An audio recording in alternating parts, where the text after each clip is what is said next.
Antonio López de Santa Anna was born February 21st, 1794 in Jalapa, Mexico, and died June 21st, 1876 in Mexico City.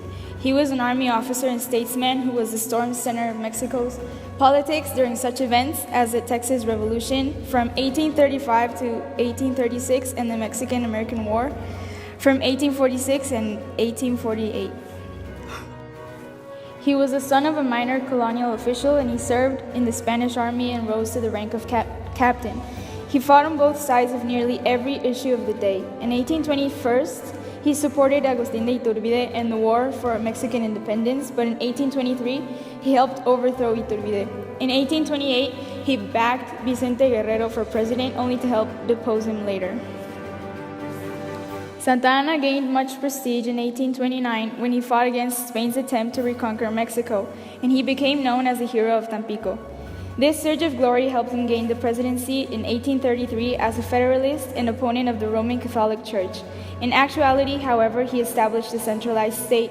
He remained in power until 1836 when he marched into Texas to quell a rebellion by primarily U.S. settlers there. During the course of this punitive expedition, Texas declared its independence from Mexico on March 2nd. After his army had defeated Texan forces at the Alamo and Goliad, Santa Anna then moved eastward to the San Jacinto River, where he was defeated on April 21st in the Battle of San Jacinto, and he was captured by Jen. Sam Houston, after signing a public treaty ending the war and a secret treaty in which he promised to do everything he could to ensure that the Mexican government adhered to the public treaty, Santa Anna was sent to Washington, D.C. for an interview with President Andrew Jackson, who returned him to Mexico, where, in the meantime, he had been deposed from power during his absence.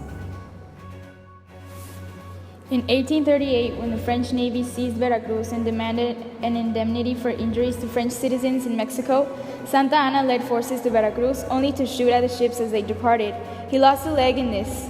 He gained enough prestige from this event to act as a dictator from March to July in 1839, while the president was away.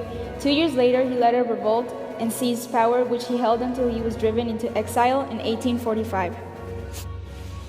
When war with the United States broke out, Santa Anna contacted U.S. President James K. Polk, who arranged for a ship to take him to Mexico for the purpose of working for peace.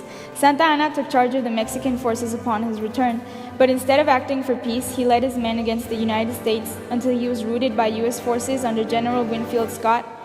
Santa Anna again retired, moving to Jamaica in 1847 and to New Granada in 1853. 10 years later, he sought U.S. support in an attempt to oust the Emperor Maximilian, whom the French had placed on the Mexican throne.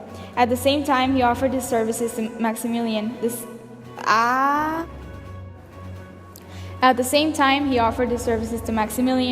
Both proposals were refused. 2 years before he died, poor and blind, Santa Anna was allowed to return to his country. Santa Anna possessed a magnetic personality and real qualities of leadership, but his lack of principles, his pride, and his love of military glory and extravagance, coupled with a disregard for and incompetence in civil affairs, led Mexico into a series of disasters and himself into ill repute and tragedy.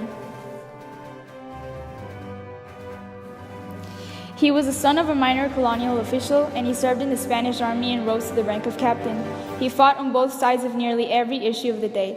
In 1821, he supported Agustín de Iturbide in the war for Mexican independence, but in 1823, he helped overthrow Iturbide. In 1828, he backed Vicente Guerrero for president, only to help depose him later.